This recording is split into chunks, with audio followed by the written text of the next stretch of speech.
afternoon, everyone, and welcome to today's webinar, our Wednesday webinar, which is all about introducing Gold Standard version 2, which launches today, as well as a few other great pieces of news that we've got to share with you. It's been a really busy few weeks as we have led up to this launch.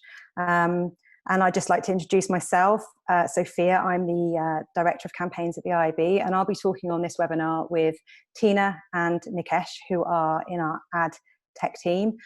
They will be talking through some finer details of the technicality of the new version and also the future of the gold standard. So I suppose what I'd like to do first of all is mention that if you've got any questions during the webinar, please by all means drop them into the Q&A box at the bottom of Zoom, and we'll either answer them as we go or at the end. And I'm going to kick off by sort of taking you all on a bit of a sort of whistle-stop journey of the gold standard, where it came from, why we set it up, and how it's developed over that time to date.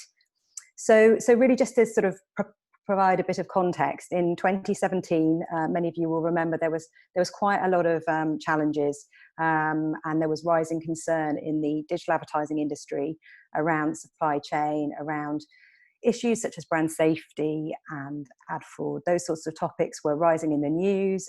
They were coming high on the agenda. And I think probably the most pivotal moment was when Mark Pritchard of P&G made quite a landmark speech, and part of which he said that the media supply chain was murky at best and fraudulent at worst, words that no industry really wants to hear.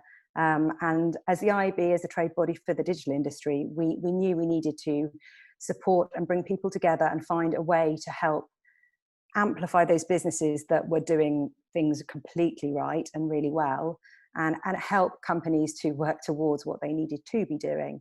And we spent quite a lot of time thinking about what that might look like, what sort of initiative we could drive, or how we could make that a reality. And we landed on the concept of a gold standard, a standard that was, really up there, that certainly didn't resolve everything forever, but would be the first step and would be something that would evolve over time in order to improve the situation and quell those concerns rising in the industry. So in 2017, we announced the gold standard. We announced that we were going to be launching it, and we needed to fine tune some of the detail around the concepts beneath it. But we quite quickly worked on these with a group of traditionally supportive members of the IAB who had a really strong interest in working this out with us. And what we felt was it was important not to reinvent the wheel and come up with brand new initiatives and measures that companies would then need to go through, and new hoops for them to jump through in order to be recognised as gold standard. So we looked to the core issues that were existing: ad fraud, as I mentioned, brand safety, and also the consumer experience and being overwhelmed by intrusive and interruptive ads. And we found solutions that already existed within the industry. So in the case of ad fraud, it was IAB Tech Labs ads.txt, a really simple initiative that could be implemented or demonstrating, companies could demonstrate support for, that was relatively quick and really clean. In the case of brand safety, it was being certified by what was until very recently called JICWeb's DTSG, now known as Tag Brand Safety Certified Guidelines. So getting that certification would be the sort of second part of it. And the third part of it was adhering to the guidance issued by the Coalition for Better Ads, where they had researched consumers globally and figured out which were the intrusive and most sort of frustrating formats of ads that existed, and to avoid those, they would be sort of marked bad ads. So that was how we sort of launched the gold standard, and it was free for our members to certify and register for. In the first year, we got a great swathe of response and engagement from the industry, which was fantastic. But as I said, we always knew that it was going to evolve. After the sort of first year of its existence, we were really thrilled when the gold standard was cited in the trust paper that was launched by the Ad Association and ISBA, who represent advertisers. It named the gold standard as a key initiative to tackle the decline of trust in advertising. So it was a report looking at all of the issues and some of the solutions, and gold standard was cited there. So recognition was important. And And following that, we were really pleased, I guess, to have the gold standard recognised by peers in government. So the House of Lords, various debates took place last April, and they commended the gold standard and praised the IAB for its efforts working with JICWebs to improve the industry and to manage its self-regulation. So again, this is all good, but it still doesn't mean that our work is done.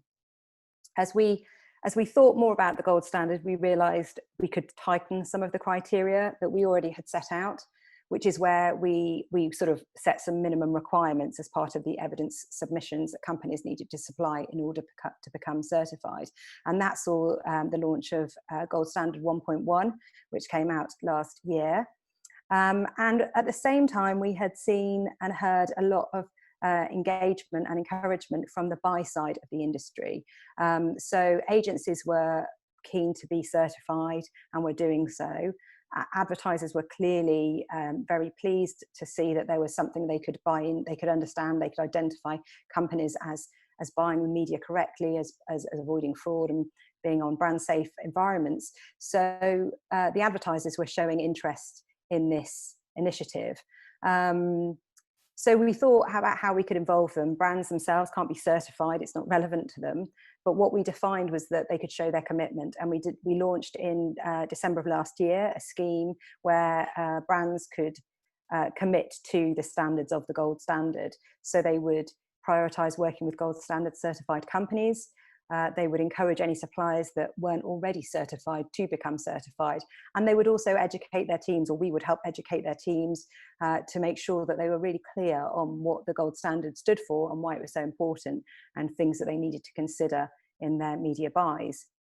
So we were pleased to announce the launch of this in December, with Tesco and McDonald's being two amazing brands to sort of lead the field in this. And since then, we've had a number of additional brands come on board. I'll talk about that in a second.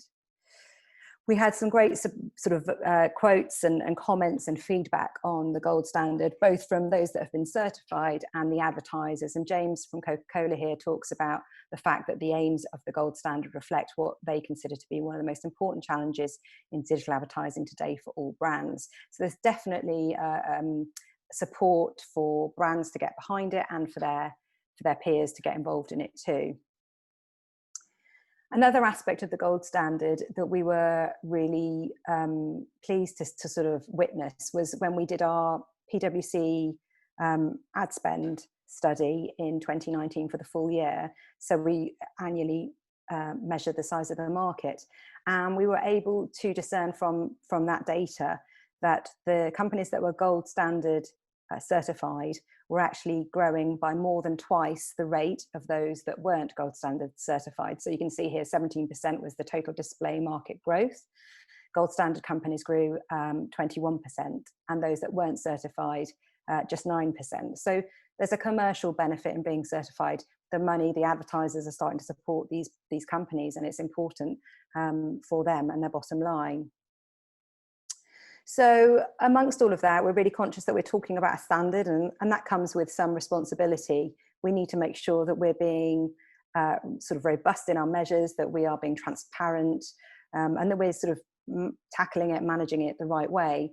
So some of the things that we have done involve a working group. We set up a working group right at the get-go, which was member companies who help us to review any challenges. So if we have a sort of registration for certification, it sits slightly outside the normal criteria, we figure out how and if they can be certified, or if there's just another sort of question as digital is evolving. It's that group's responsibility to hold us all sort of to account, keep up the reputation of the gold standard, which is really important. And it's also worth us saying that whilst we certify many companies, we also reject companies if the evidence isn't sufficient, if they aren't making enough of the efforts in the right places. We certainly don't mind about turning companies down. It's important that they do uphold the standards and they deliver against the criteria. We've also had the certification process reviewed by ABC, as you can see their logo there. They are independent auditors who have reviewed how we literally logistically manage the registrations, the submissions, and how we sort of feed back on them. They spent a couple of days with us in the office and checked our processes and our approach and raised loads of questions. The good news was that they thought we were doing a really thorough job. They also gave us some great suggestions for future, how we could tighten elements of criteria, which we have done. And we will be continuing that audit annually, because we think it's really important that we keep ourselves in check and make sure that we're doing everything that we can to make this a really valuable standard. So sort of to the last point, I guess it's just to say that advertisers more and more are supporting the gold standard. So it absolutely makes it sort of business sort of savviness to follow the criteria and to continue to uphold them and go beyond them where possible for our members.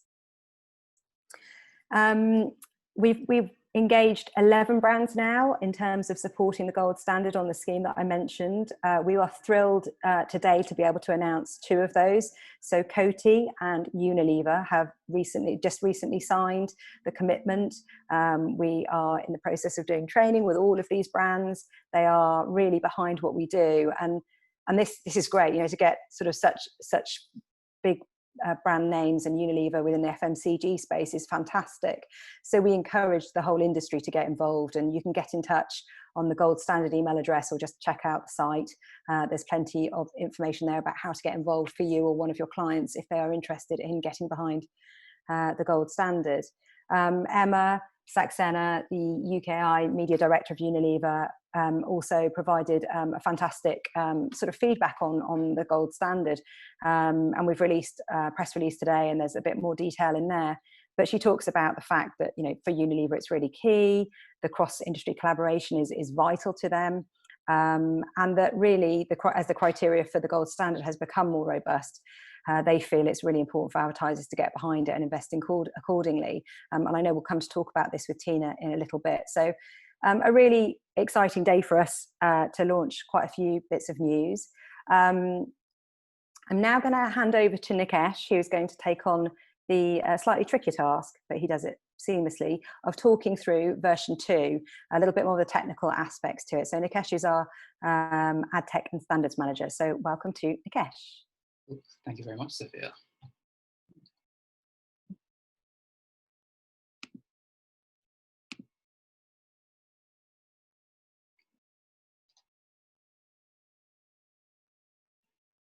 Okay. Right, well, hello everybody. It's wonderful to introduce myself as the newest member of the team here at the IAB. I am Nikesh, the new ad tech and standards manager, and I will hopefully become a familiar face to those of you who will work with us on the Gold Standard 2.0. So I trust that most of you are familiar with the transitions that are taking place between 1.1 and 2.0, as we have been through large industry consultations and have hosted quite a few webinars in the run-up to this launch. So what this will intend to be is a whistle-stop tour of what 2.0 has to offer. However, for those of you who are new to Gold Standard, welcome to 2.0. The Gold Standard aims to tackle the 4 issues, as you can see here on the screen, with the bottom 1, transparency concerns, being the latest addition to this list. And this is how we aim to tackle these points. As you can see, 2.0, as highlighted in gold, has the addition of sales.json and the supply chain object, which aims to show the identity of the final seller of a bid request along with all the intermediaries along the way. This will help tackle ad fraud alongside with ads.txt. And secondly, the inclusion of the TCF, which is an initiative from IAB Europe, which will help companies comply with GDPR when they are processing personal data. And also, I think as mentioned before, I should quickly mention that the brand safety certificate from JIC has now merged with TAG. Hence, we now require companies to be TAG certified. But in practice for members, this will mean little change in the whole certification process. So as many of you have seen, the Coalition for Better Ads remains a core part of the gold standard with regards to identifying voice classed as annoying ads on desktop and mobile. This year, they have released new standards to include short form video experiences, and we will be including this in the criteria to 2.0, which you can see here, and also with a link on the bottom right, should you wish to check out those standards in a bit more detail. And as mentioned, the final new requirement is to adopt the IAB Transparency and Consent Framework, TCF version 2. As mentioned, it's a framework for companies to communicate consent preferences amongst each other. This will be a key criteria for achieving gold standard certification. And naturally, these requirements will vary from company to company. So for a publisher, it covers what CMP they should be using. And all on the other side for the buyers, it will help determine what companies they should be partnering with based on their ability to pass on a consent string. And here, in very small detail, I must admit, is the full criteria for achieving 2.0 status, which of course will differ based on the category the company would fit into, which can be seen on this grid. I should also mention this is available on our website along with more detailed explanations should you wish to read in more detail.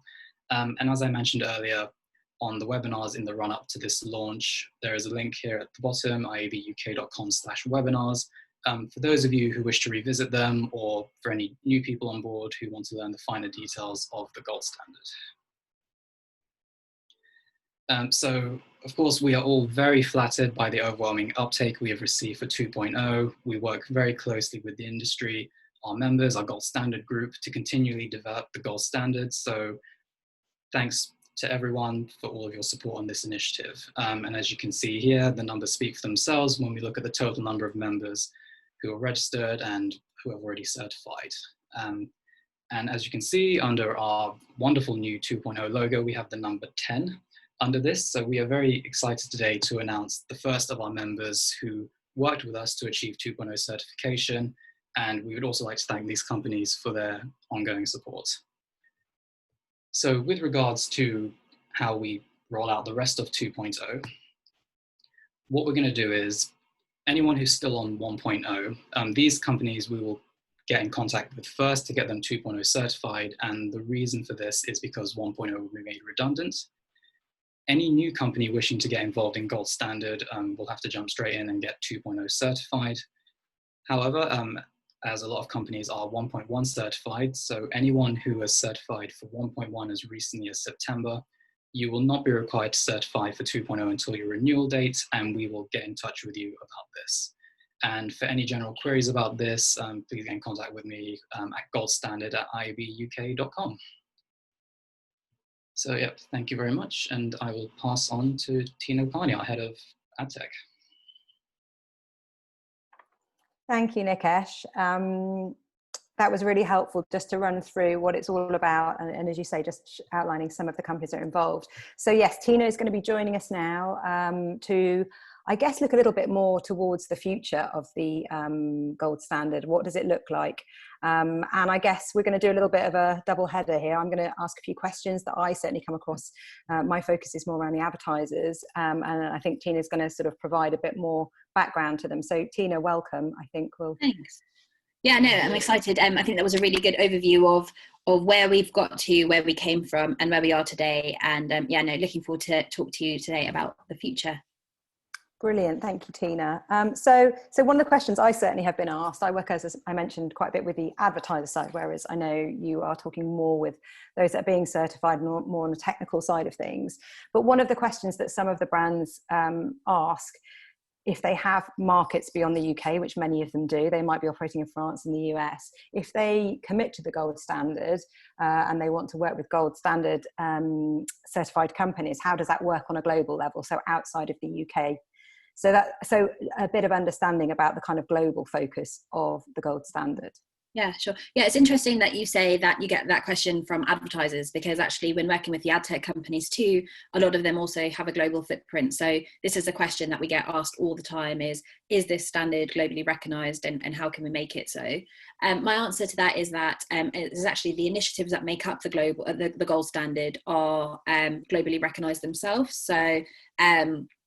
So Tech Lab's initiatives for ad fraud, so ads.txt, sellers.json, supply chain object, they are all globally recognized standards themselves, along with the Coalition for Better Ads. Those have always been global standards. JICWebs was a UK standard. JICWebs recently merged with TAG, so actually now our brand safety element of the gold standard is also now globally recognised. There is some nuance in that which I'll come on to, but so TAG now also is a globally recognised standard. And then the new criteria that we've added, the transparency and consent framework, that is obviously very specific to the EU, because it's all around data processing in compliance with GDPR. However, it is a globally recognised standard, and global companies can still be adopting the TCF when operating in the EU. So essentially, as part of the gold standard, you touched on this before, we didn't create anything new with the gold standard. We brought together existing standards, and there's a lot of work going on within those to make those standards globally recognised too.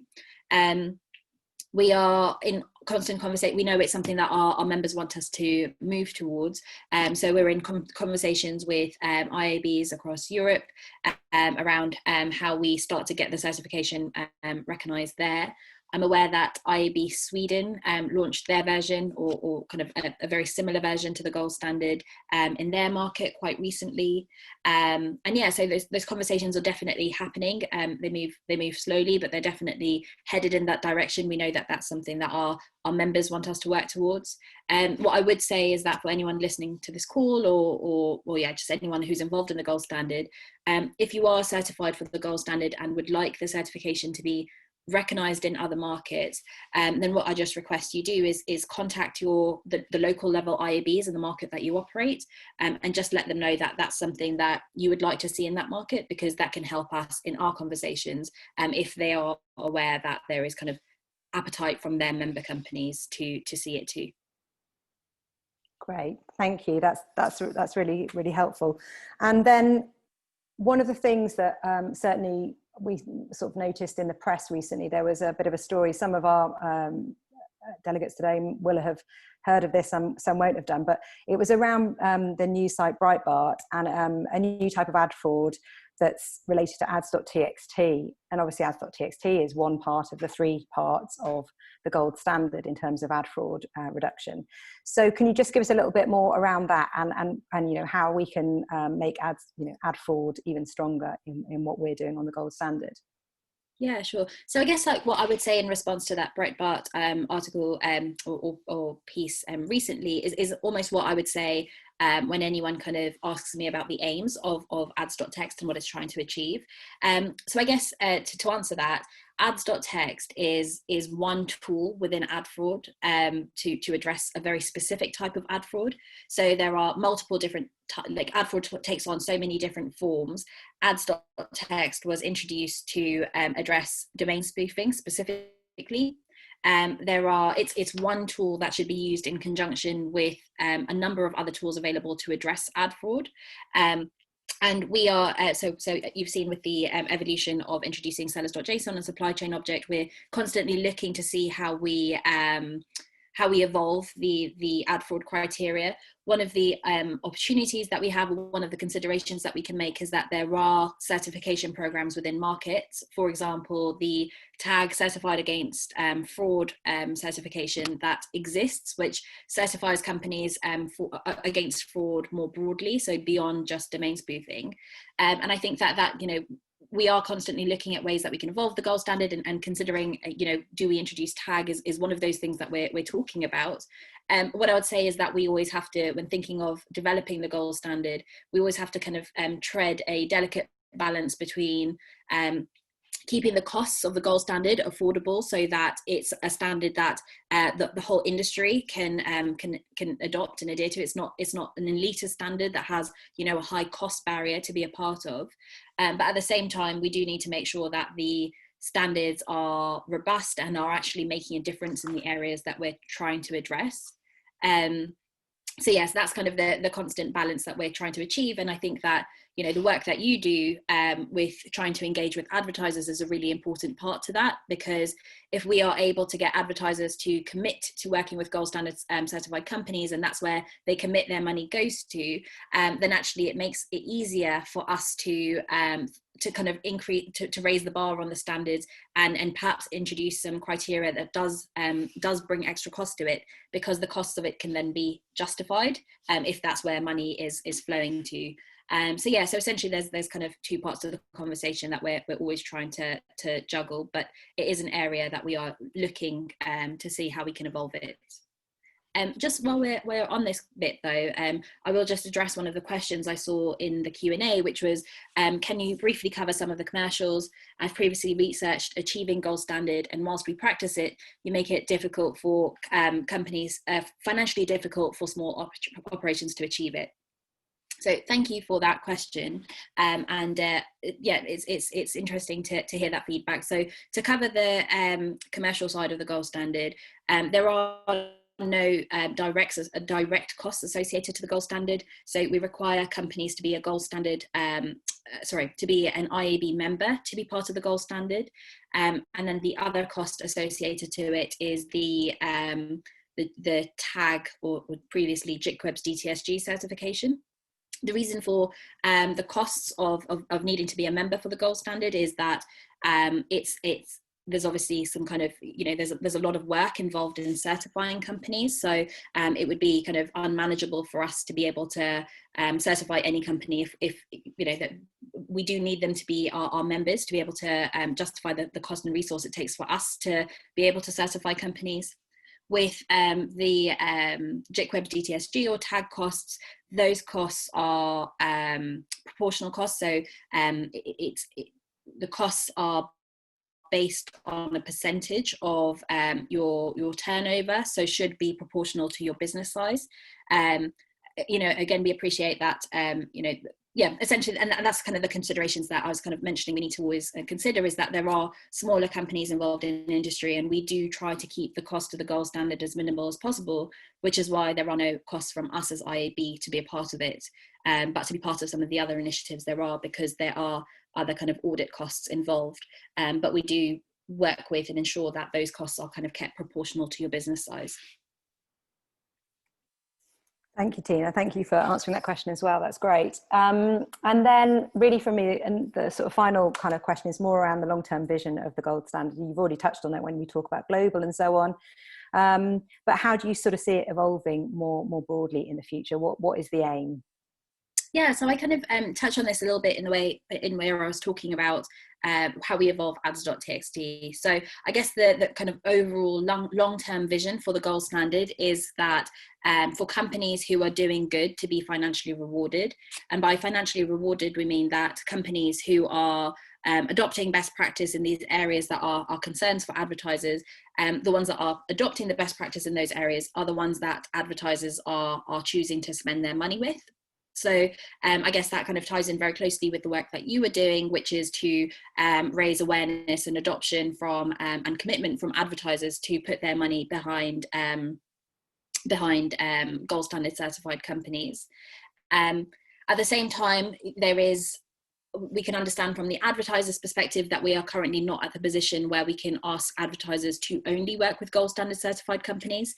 We obviously we've been really lucky in the adoption rate that we've had across the industry and in the number of companies that have been involved at the gold standard. But I think if we look at the number of domains that we actually have gold standard certified, it's probably close to around 200 or maybe just over 200. And if we were to ask advertisers to only work on an inclusion list of 200 domains, then that would be really kind of restrictive for their reach, their delivery, and the KPIs that they're trying to achieve.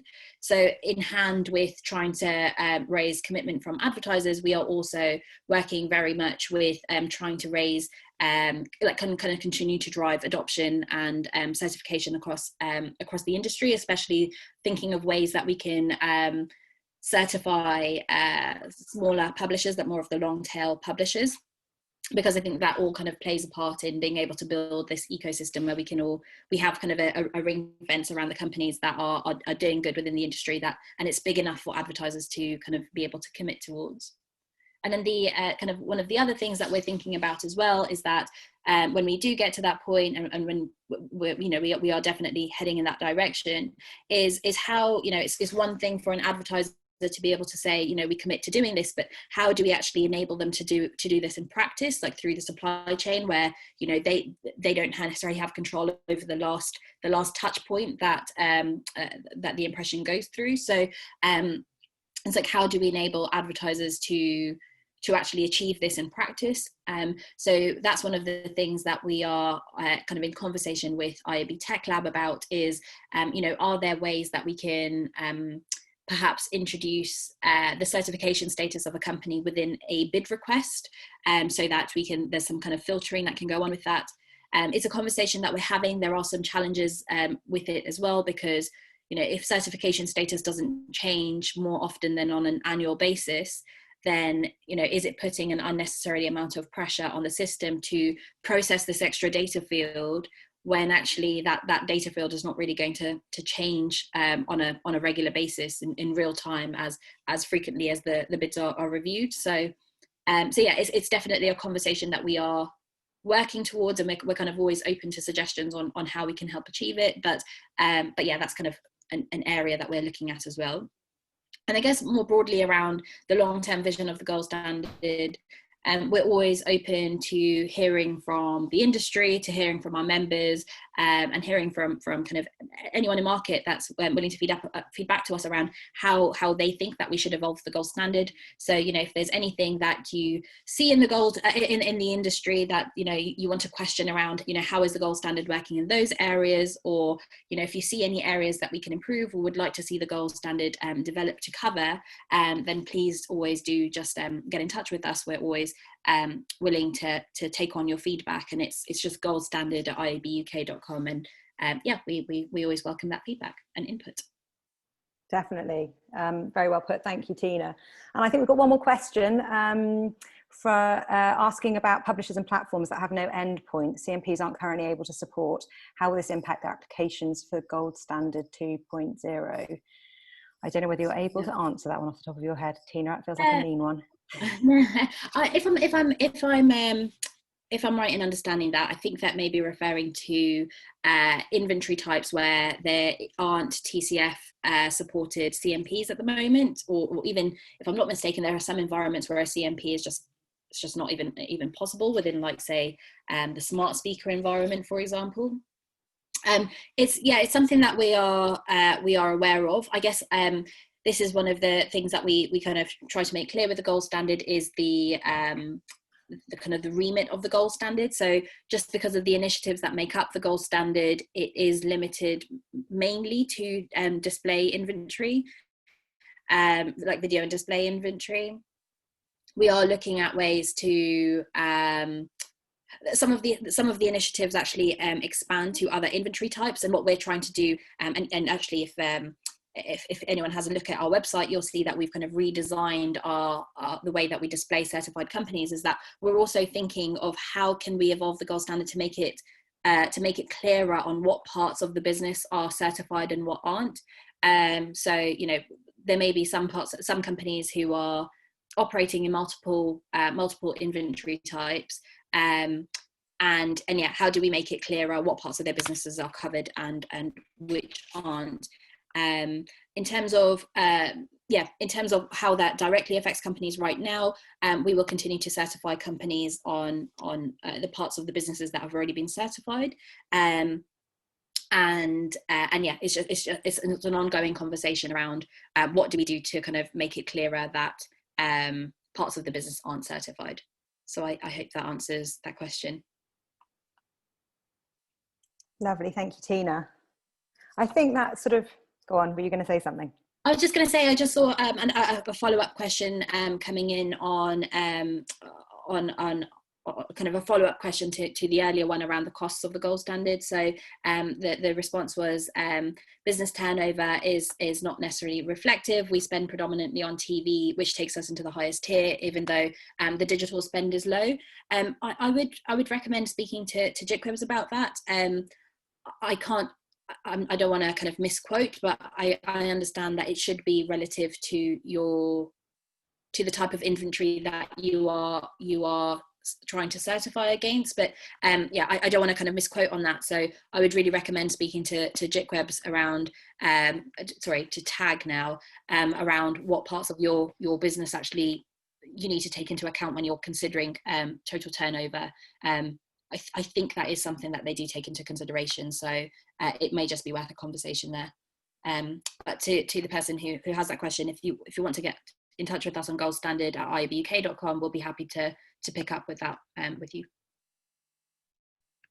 Lovely, thank you very much. I think that's it really. We've got the email address here that you can contact us on, and we have quite a lot of information on the site. So if you go to iabuk.com/gold standard, you can see all the kind of the content around version 2, the advertisers, all the people that are certified and so on. So that all remains really to say thank you to Nikesh, thank you to Tina, and thank you all for joining us for the webinar. Have a great rest of the day. Thanks everyone. Thank you, everybody. Thank you, bye.